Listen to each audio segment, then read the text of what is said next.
Maura Murray's family marking this somber anniversary with a vigil that's happening right now in New Hampshire. They're still fighting for answers about her disappearance on this day back in 2004. Maura Murray was a brilliant nursing student who vanished without a trace on a snowy New Hampshire road, leaving behind one of the most puzzling missing person cases in American history. 22 years later, her disappearance continues to baffle investigators, obsess the true crime community of amateur sleuths, and torment a family desperate for answers. On February 9, 2004, 21-year-old Maura Murray was supposed to be studying for nursing school exams at the University of Massachusetts Amherst. Instead, she packed her belongings, lied about a family emergency, and drove north into the White Mountains of New Hampshire. By evening, her black Saturn was found crashed on a remote stretch of Route 112. Red wine spilled across the interior, but Maura was gone. She hasn't been seen since. Year after year, we come back, and we come back without answers, yet we still have to show up because we know that cold cases don't get solved by being silent. What makes Maura's case so captivating isn't just the mystery of where she went, but who she was before she disappeared. This wasn't some troubled runaway or someone living on society's margins. Maura Murray was exceptional by almost every measure. Born on May 4, 1982 in Brockton, Massachusetts, Maura was the fourth of 5 children in an Irish Catholic family. When her parents divorced when she was 6, she lived primarily with her mother, Lori, a nurse.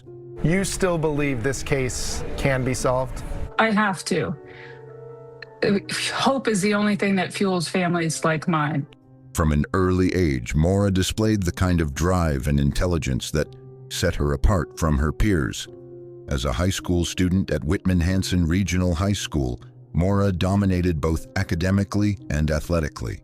She graduated at the top of her class while simultaneously establishing herself as one of the state's premier distance runners. She earned Boston Globe All-Scholastic honors in cross-country, qualified for the U.S. National Scholastic Outdoor Championships in the 2-mile, and finished 33rd in the entire country as just a sophomore. Her SAT scores were equally impressive, placing her in the 95th percentile with a near-perfect math score. With her pick of colleges both academically and athletically, Maura made a choice that surprised many. She accepted a congressional nomination from Senator Edward Kennedy to attend the prestigious United States Military Academy at West Point, where her older sister Julie was already a cadet. At West Point, Maura continued to excel in the rigorous military and academic environment. She established herself as a force on the cross-country and track teams while maintaining high academic standards. It was here that she met Bill Rausch, an Army officer who would become her boyfriend and remain a controversial figure in her story decades later. But military life wasn't for Maura. During her second year at West Point, she made the decision to transfer to the University of Massachusetts Amherst to pursue nursing, following in her mother's footsteps. The transition seemed to go smoothly at first, but cracks began to appear in Maura's seemingly perfect life. What do you think happened to Maura Murray? We don't know certain fundamental things about what was going on in her life, what she was suffering from surrounding her disappearance. And until we know those things, we can't form conclusions. 3 months before her disappearance, Maura got into trouble with campus police for fraudulently using another student's credit card to buy food. The officers agreed not to file charges as long as she stayed out of trouble for 90 days.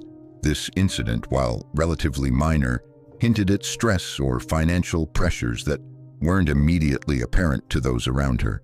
The week leading up to Maura's disappearance was marked by several troubling incidents that, in retrospect, seemed like warning signs of something brewing beneath the surface.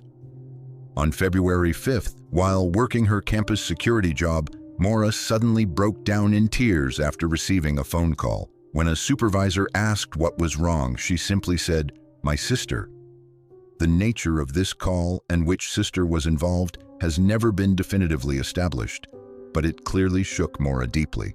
2 days later, on Saturday, February 7th, Maura's father, Fred, visited her in Amherst.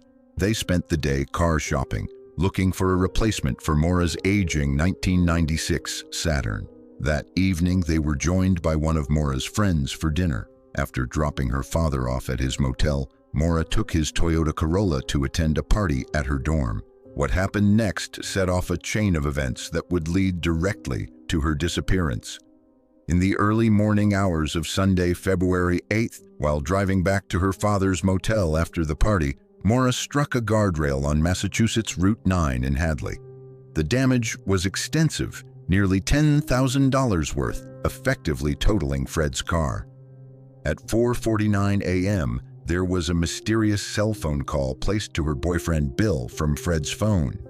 The participants and content of this call remain unknown to this day, adding another layer of mystery to an already puzzling situation.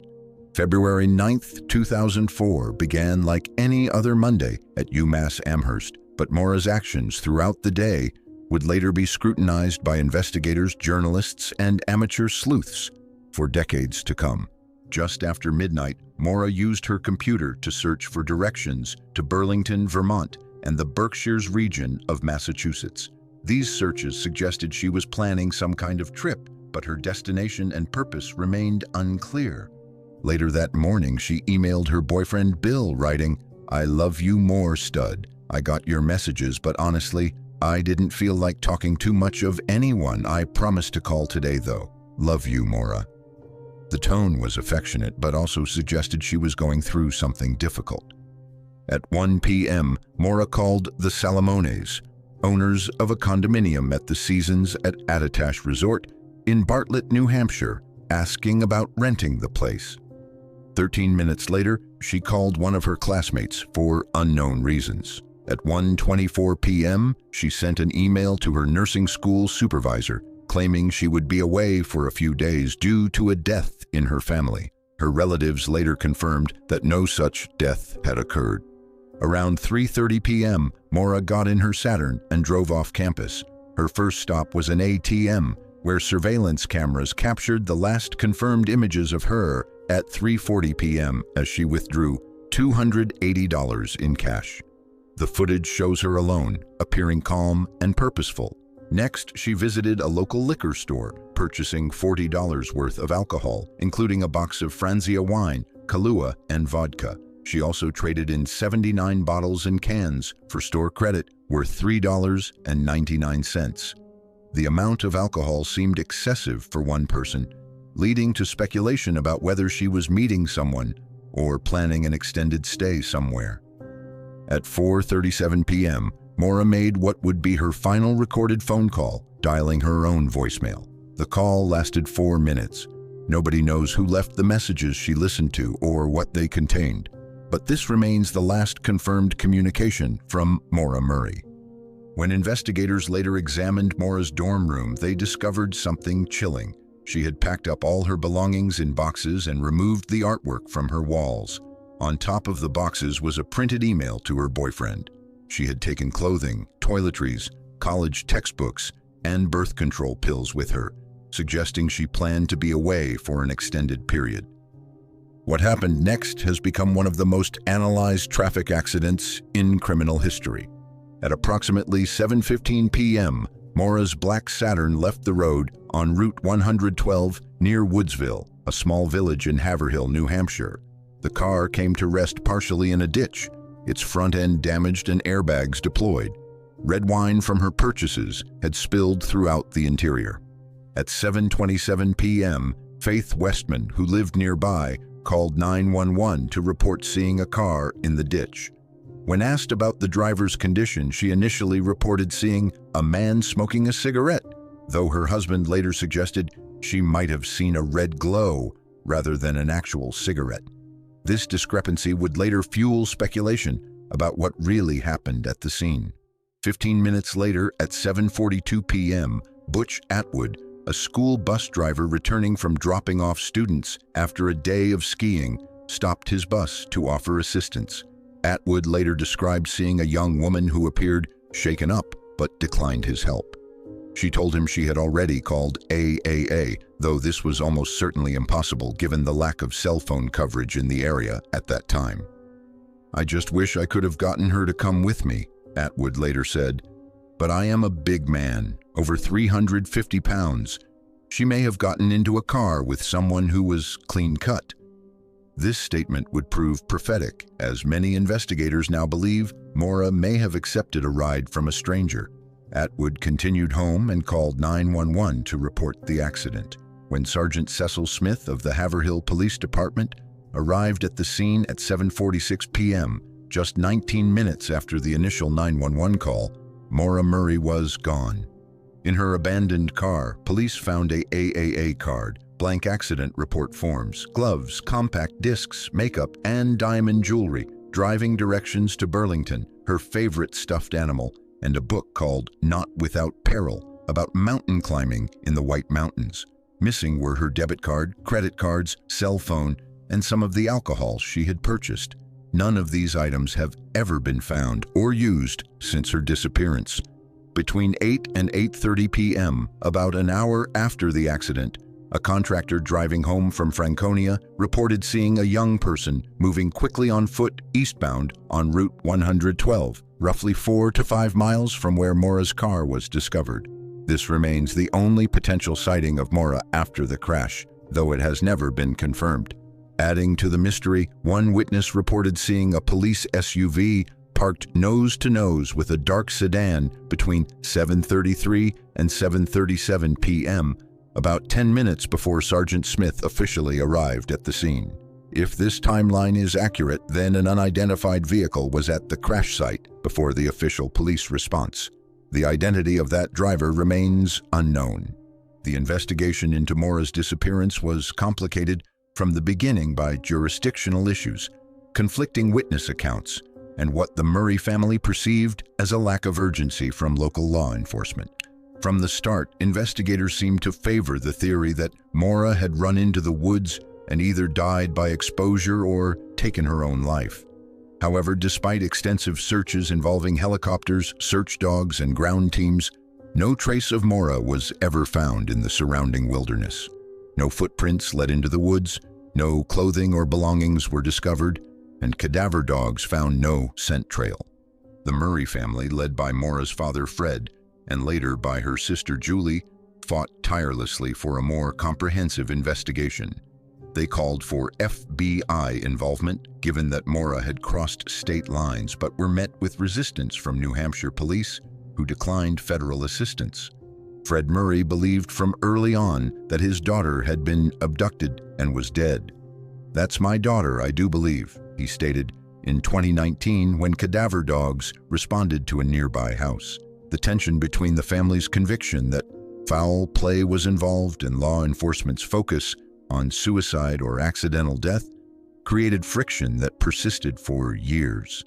Over the past 2 decades, Maura's case has generated thousands of pages of online discussion, multiple podcasts, a 6-part Oxygen documentary series, and countless amateur investigations. The case emerged at the dawn of the social media age, when Facebook was just 5 days old, making it what some have called the first crime mystery of the social media age. Maura's case has become intertwined with other New Hampshire disappearances from that era. Just 1 month after Maura vanished, 17-year-old Brianna Maitland disappeared under similarly mysterious circumstances about 100 miles away in Vermont. Her car found abandoned at a farmhouse with her belongings inside. Both cases remain unsolved, highlighting a troubling pattern of young women vanishing without a trace in northern New England.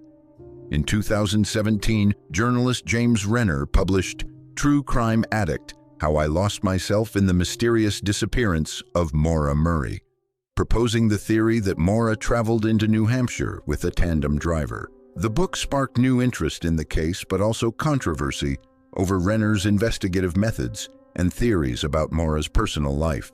The case gained new momentum in 2021 when Maura's sister Julie started a TikTok account that now has over 287,000 followers.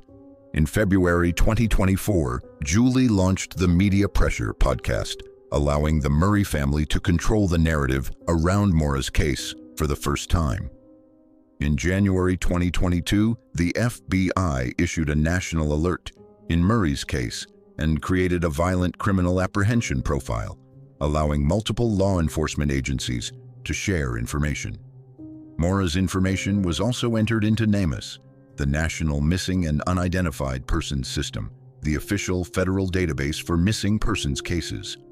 In July 2022, law enforcement conducted searches in the New Hampshire towns of Landaff and Easton, though these yielded no significant findings.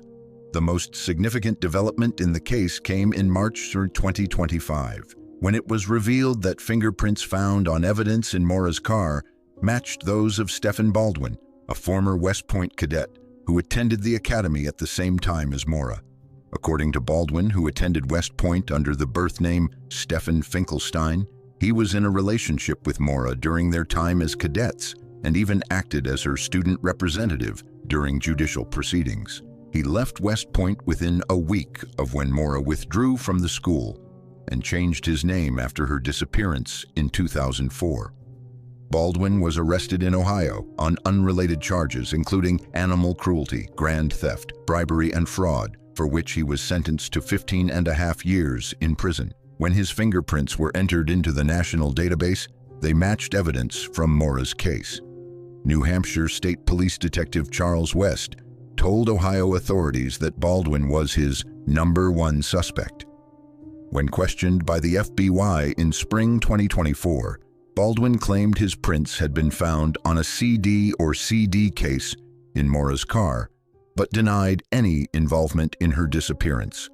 The discovery has given investigators their first substantial lead in decades, though Baldwin maintains his innocence. Adding to the intrigue around Baldwin, 2 of his former girlfriends have died under tragic circumstances, and an ex-girlfriend believes his abusive behavior contributed to their deaths. His mother, Barbara Baldwin, is currently missing, though nobody knows if any family member has filed an official report. As we mark 22 years since Maura Murray's disappearance, her case remains as compelling and mysterious as ever. The bright, accomplished nursing student who should have graduated, started a career, perhaps married and had children, instead became frozen in time on a snowy New Hampshire road. Julie Murray continues to push for answers, driven by the belief that her sister met with foul play. "It was out of character for Maura to take off and leave everything," she told News Nation. "The things she took with her indicated that she planned to return." The Murray family's pain is palpable, even after more than 2 decades. "There's been still no credible sightings, nothing has been found, and it's just been a nightmare for 20 years, Julie stated. "I never thought in a million years I'd be sitting here 20 years later, still without answers." For investigators, Maura's case represents both frustration and hope. In New Hampshire, there are about 130 active missing persons and unsolved murder cases under investigation, but few have generated the sustained attention that Maura's disappearance continues to receive. The New Hampshire Cold Case Unit remains committed to solving the case, and the recent fingerprint development with Stephen Baldwin has reinvigorated the investigation. Attorney General John Formella expressed hope that this 20th anniversary of Ms. Murray's disappearance will bring renewed attention to the case that might ultimately lead to justice and closure for the Murray family. What happened to Maura Murray on that February night in 2004? Did she flee into the woods and succumb to the harsh New Hampshire winter? Did she accept a ride from a stranger who meant her harm? Was someone she knew waiting for her on that remote stretch of road? The answers remain locked somewhere in the 19 minutes between when Faith Westman first spotted the crashed Saturn and when Sergeant Smith arrived to find it empty. Those 19 minutes represent one of the most scrutinized periods in true crime history, yet they continue to guard their secrets. Maura Murray was a young woman with her whole life ahead of her, someone who had overcome every challenge through intelligence, determination, and hard work. Her disappearance reminds us how quickly a life can be interrupted, how a routine drive can become a family's worst nightmare, and how some mysteries can endure long enough to span generations. As technology advances and new investigative techniques emerge, there's still hope that Maura's case can be solved. Until then, she remains what she's been for 22 years, a brilliant young woman who simply vanished, leaving behind more questions than answers and a family that refuses to give up hope. If you have any information about Maura Murray's disappearance, the New Hampshire Cold Case Unit asks that you call them at 603-271-2663. Even the smallest detail could be the key to finally bringing Maura home.